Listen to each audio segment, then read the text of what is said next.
Oh merde, ça filme. Bonjour et bienvenue sur une nouvelle vidéo sur ma chaîne YouTube. J'étais en train de me prélasser dans les rues de Moscou Centre en marchant au soleil. Et j'avais presque oublié que j'avais appuyé sur le bouton déclenchement. Ah, c'est pas vrai, c'est une blague. Bonjour à tous, une petite vidéo. Aujourd'hui, je viens vous en parler sous mes pieds, regardez. Il fait donc 10 degrés. C'est pas une blague, hein, 10 degrés à Moscou. Et la neige fond pas. Il y a tellement de neige, c'est tellement de la glace dure que. Puis ce matin il fait beau, il fait chaud. Rien à faire. Hein. Ça fond lentement. Alors pour ceux qui s'intéressent à la Russie, pour ceux qui veulent vivre ce moment extraordinaire qui est le printemps en Russie, parce qu'en Russie il y a des vrais hivers. Et donc quand on ressent et que commence le printemps en Russie, et ben on a un effet d'hyper bien-être, le retour de la lumière, le retour du beau, le retour du chaud, la fin de la neige, la dimension de saison, quelque chose qui manque à Dubaï, quelque chose qui manque en Thaïlande, parce que c'est bien beau tout ça, être en short toute l'année.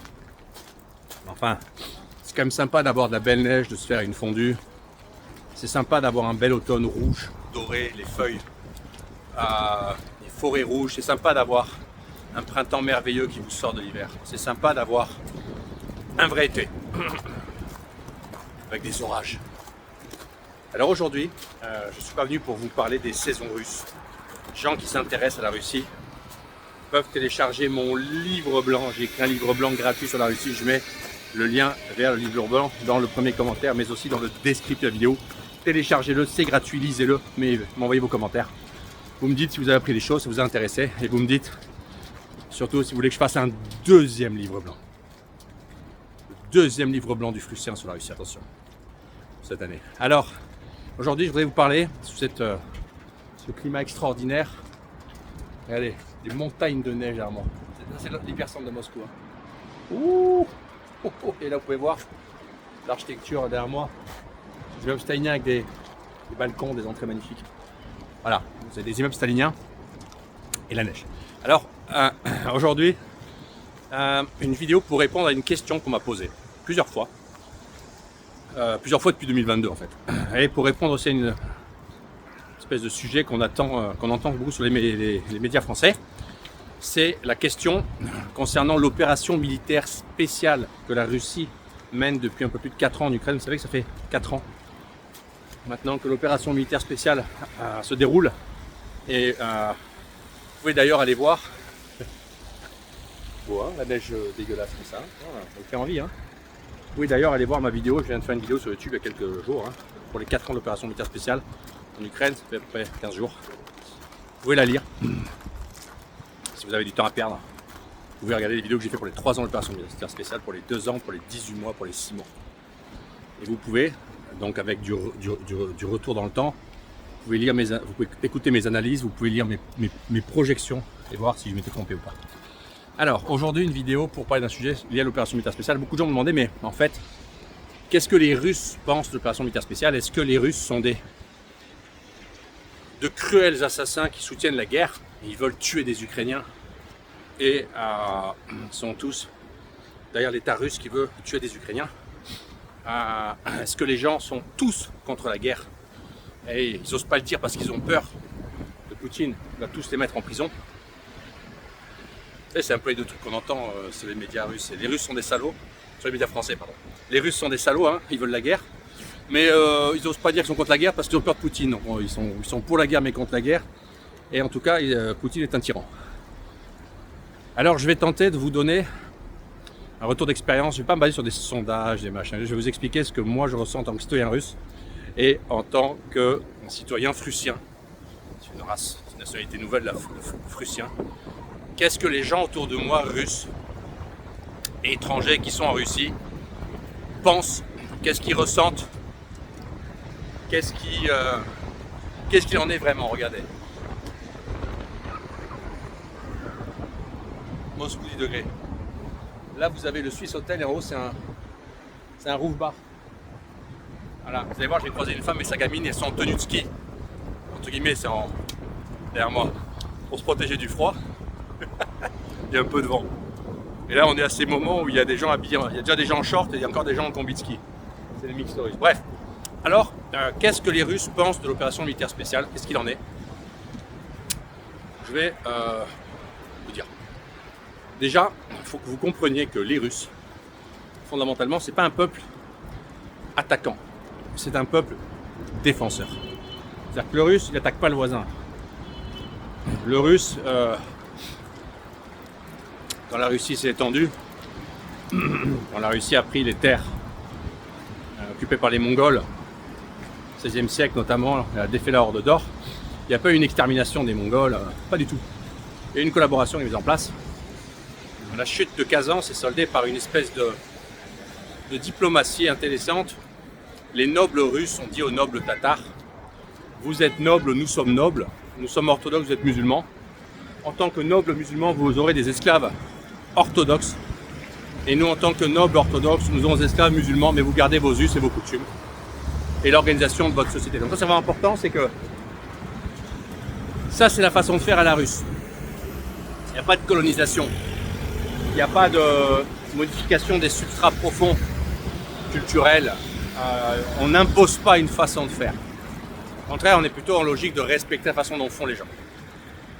Donc la Russie, les Russes, c'est pas un peuple d'agression, c'est un peuple de défense. Par contre, c'est un peuple qui se défend, c'est d'attaquer. Voilà. Et donc, quand l'opération militaire spéciale a commencé, immeuble stalinien, j'ai failli acheter dans cet immeuble d'HLM dans lequel je suis. L'appart là-haut là. Le problème c'est que ça donnait sur le pont là. Et ça c'est le pont du 3e anneau, donc c'est brillant. Alors, je reviens à nos canards. Donc, quand l'opération militaire spéciale s'est déclenchée, le 24 février 2022, tout le monde savait que la gueule de bois en Russie parce que personne s'y attendait. Personne s'y attendait dans le monde. Du reste, même en haut de l'établissement russe, même en haut de gouvernement russe, en fait, personne ne s'y attendait. Vous vous rappelez tous la scène avec Narishkin. Donc, il y avait, je pense, quelque peu de personnes au courant. Il y avait des gens dans l'armée qui étaient au courant. Mais c'était quelque chose de part. Et au sein de la population, les gens se surveillaient avec la gueule de bois. Donc, évidemment, l'opération militaire spéciale commence. Tout le monde se demande ce qu'il en est. Les sanctions pleuvent. Le groupe se casse la gueule. On va dire qu'il y a une sensation de panique, mais il y a une grande inquiétude au sein des gens parce que tout le monde se dit oula, dans quoi on s'est encore embarqué. Et surtout, c'est compliqué parce que globalement, tout le monde s'attend à ce que ça dure pas longtemps. C'est un épisode court. Et tout le monde se dit bon, je vais me réveiller, ça ira mieux. En gros, hein. C'est pas ce qui se passe. Puis, relation compliquée parce que faut comprendre que en Russie, il y a beaucoup d'Ukrainiens. C'est le pays du monde où il y a le plus d'Ukrainiens sans doute. Donc, il y a toujours eu des liens très forts entre les Russes et les Ukrainiens. Il y a des familles mixtes partout. L'Ukraine, c'est le monde russe, c'est le monde russophone, très majoritairement. Il y a 20 ans à Lvov, on parlait russe dans les rues. Je veux dire, la bandérisation n'avait pas encore fait ses dégâts et amené la guerre. Donc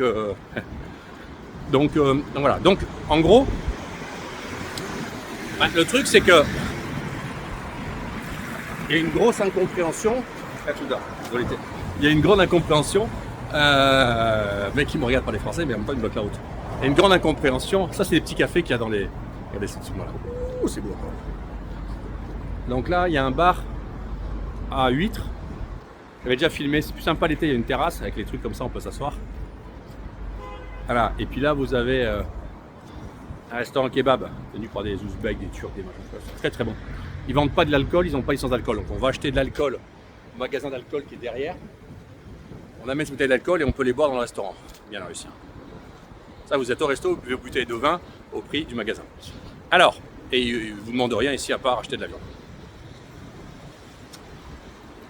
Donc, globalement, la guerre commence. Et la guerre dure.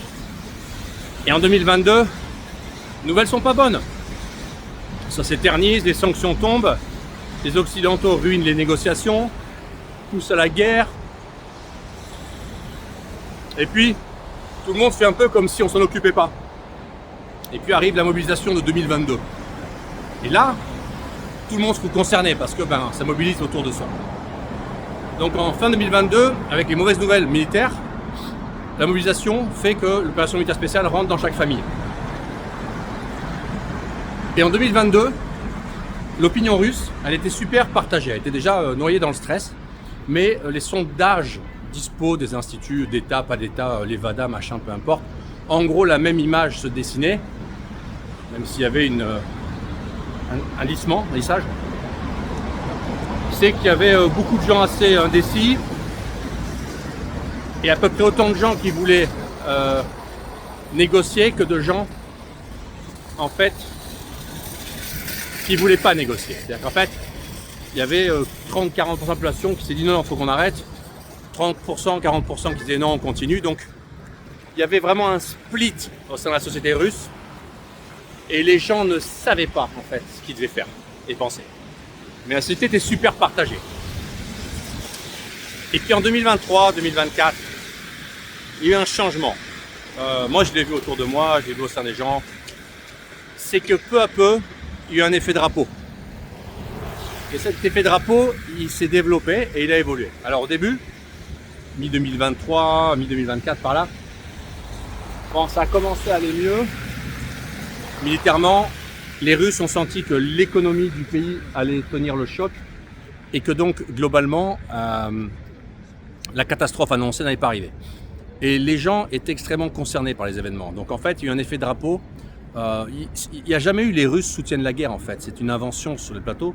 Il n'y a jamais de Russes, si vous dites aux Russes est-ce qu'ils soutiennent la guerre dans les votes, ils vont dire non, on est contre la guerre. On est pour la paix. Et c'est pour ça dans la tête des Russes qu'il y a l'opération militaire spéciale, c'est pour que la guerre s'arrête. Et en fait, ce narratif, il est réellement ancré au sein des gens et de l'élite. Mais la chose, c'est que les gens soutiennent leur État. Les gens veulent la victoire russe et l'arrêt de la guerre, mais ils ne veulent pas la guerre. Ils sont contre la guerre. C'est quelque chose de dur à comprendre pour les têtes de nœuds sur les plateaux français, c'est que les Russes, contrairement à ce qu'ils inventent, ne sont pas pour la guerre, ils sont pour la paix. C'est pour ça qu'il y a l'opération militaire spéciale. Par contre, effet drapeau, ils soutiennent leur pays, ils soutiennent leur président et ils soutiennent leur armée surtout. C'est comme en France, il y a un très très fort soutien populaire à l'uniforme et à l'armée. Donc les Russes, c'est assez. Et puis en 2025, il y a eu une deuxième évolution, c'est que le soutien en fait à la gouvernance russe, le soutien à l'armée russe, il a skyrocketé, c'est-à-dire qu'il a augmenté vraiment fort. Il est toujours très fort en ce mois de mars 2026, mais le désintérêt a grandi. C'est-à-dire qu'en fait, il y a beaucoup plus de gens qui s'occupent moins de l'opération militaire spéciale. Il y a une forme de lassitude au bout de 4 ans. Cette lassitude n'a pas impacté du tout sur le soutien des gens aux autorités russes, ni sur le soutien des gens à leur armée. Pas du tout. Par contre, les gens sont moins concernés. Et la chose qui est vraiment intéressante, c'est que la confiance dans les autorités russes, elle se manifeste de la façon suivante. Grand 1, il y a un soutien très fort du peuple aux élites russes dans le cadre de l'opération militaire spéciale. Mais grand 2, en 2025 et 2026, augmente le nombre de gens qui souhaitent plus activement, plus volontairement et qui le manifestent, qu'il y ait en fait une solution de trouver. Solution, je reviens, pour la paix. C'est-à-dire qu'en fait, vous avez beaucoup de gens qui aujourd'hui sont plus nombreux qu'il y a 2 ans et demi pour qu'il y ait une solution de paix et que globalement, le conflit s'arrête. Donc c'est intéressant parce que si Poutine dit on mobilise, on va grincer des dents, mais on attaque, on bombarde, ils vont suivre, ils vont soutenir parce qu'ils ont confiance dans l'élite russe. Si Poutine dit l'inverse, dit on arrête la guerre, eh bien ils vont être aussi suivre Poutine parce qu'ils ont aussi confiance dans l'élite russe. Donc en fait c'est ça que les Européens n'arrivent pas à comprendre. Pas de rien de toute façon. Une aire de jeu là, c'est bien là. Ici j'ai visité un appartement qui appartenait à une actrice tatar. Là les mecs, une actrice de 40 ans. Bon. C'est les robes de mariée. Une actrice de 40 ans célibataire. Oh là là. Bref. J'avais pas plus. Et donc, voilà. Donc qu'est-ce que pensent les Russes ? Les Russes, moi depuis que je suis en Russie, j'ai jamais entendu un mot sur les Ukrainiens. C'est en fait la haine qu'on ressent là-bas, et qu'il y a là-bas. Vous avez vu récemment le match de football, là, le Donetsk, machin, je sais pas quoi là. Ils ont viré un joueur parce qu'il a dit 2 mots en russe sur le terrain. Totalement taré. Et en fait, cette espèce de haine contre la Russie, la russité, le monde russe, la langue russe, cette haine contre soi-même en fait, hein, c'est ça qui est horrible. Moi, j'ai jamais senti contre l'Ukraine en Russie. Moi, je connais des Ukrainiens, sans russes, sans ukrainiens, habitent là. Il n'y a jamais eu d'agression verbale, physique. Jamais. Jamais. Faut bien comprendre ça, c'est que les Russes n'ont rien contre les Ukrainiens. La propagande ukrainienne a fait émerger la haine en Ukraine contre les Russes, mais il n'y a pas l'inverse. Dieu merci, il n'y aura jamais. Parce que pour les Russes, l'Ukrainien, bon, c'est un peu la Russie, quoi. Ils ont raison. Qu'aller à Kiev pour comprendre qu'on est dans le monde russe. Hein. On n'est pas dans le monde ibérique. Hein. Pensez pas dans le monde arabe. On n'est pas dans le monde chinois. C'est le monde russe, c'est tout. Je veux dire, moi, je suis allé à Kiev il y a 10 ans, 12 ans. On est en Russie. Il n'y a rien qui ne soit pas comme en Russie. C'est des Russes. Les femmes, c'est des Russes. C'est des Russes. Les Russes au sens large, c'est le monde russe. Ouais, ok. Bon, donc... par conséquent... Ouh, je vais monter là, l'escalier. J'aime bien les escaliers. Cet immeuble là, je l'ai visité aussi. C'est grand, hein, vous avez vu la barre? J'aime ces trucs là. Donc en fait, j'aime les grands immeubles. Les navettes spatiales aussi. Voilà. Vidéo un peu rigolote sur un sujet grave. Hein. C'est qu'en fait, il n'y a pas de haine en Russie contre l'Ukraine et contre les Ukrainiens. Il y a vraiment... peut-être pas de la haine, mais du mépris contre les politiques ukrainiens qui sont vraiment qui ont amené la guerre. Et les Russes sont très tristes de ça. Mais personne ne leur en veut aux Ukrainiens. On en veut à l'élite. C'est pour ça que les Russes, ils n'en veulent pas aux Français. Ils en veulent à l'élite française. Ils les méprisent, de toute façon, ils ne leur en veulent pas, ils s'en foutent. Mais voilà, ça les fait rigoler, les gesticulations. Mais voilà, donc ce que je voulais te dire, c'est que la majorité russe, alors,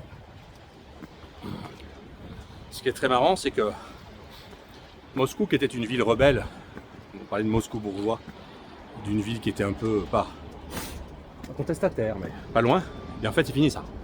C'est qu'en fait, aujourd'hui, Moscou est devenu un centre névralgique du patriotisme en Russie, des impulsions pro-gouvernement et aussi soutien actif à l'opération militaire spéciale sous diverses formes. Ça, c'est un grand changement, que la capitale regarde dans l'autre sens maintenant. Le grand changement, c'est celui-là. Mais le grand changement, c'est que les gens soutiennent de plus en plus l'élite, de plus en plus le pouvoir, de plus en plus leur armée et de plus en plus leur État. Et donc, la Russie corps uni en fait.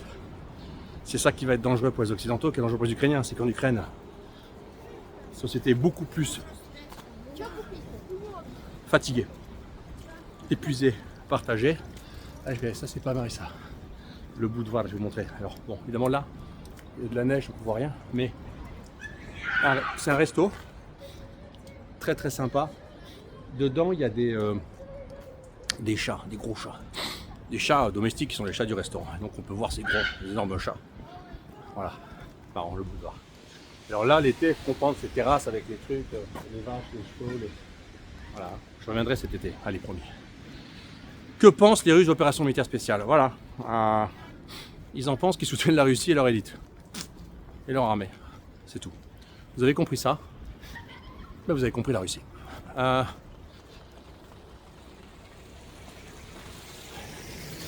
Et croyez-moi, il sera compliqué aux Ukrainiens de retrouver l'apaisement avec les Russes. Mais pour les Russes, ce ne sera pas compliqué de retrouver l'apaisement avec les Ukrainiens. Derrière moi là-bas, vous voyez, c'est le bunker qu'on peut visiter de Staline, le bunker 42. Très sympa. On par là. Voilà, c'est tout pour aujourd'hui. Petite vidéo courte, petite balade. Pour ceux qui veulent en savoir plus sur la Russie, mon livre blanc est disponible, il est gratuit. Lisez-le, écrivez-moi. Dites-moi ce que vous en pensez. Partagez cette vidéo, c'est un peu de courage. Abonnez-vous à ma chaîne, on a plein de gens qui nous suivent qui ne sont pas abonnés, c'est incroyable. Vous risquez rien. Vous pouvez vous désabonner aussi. Et moi je vous dis à très bientôt pour une nouvelle vidéo sur ma chaîne YouTube.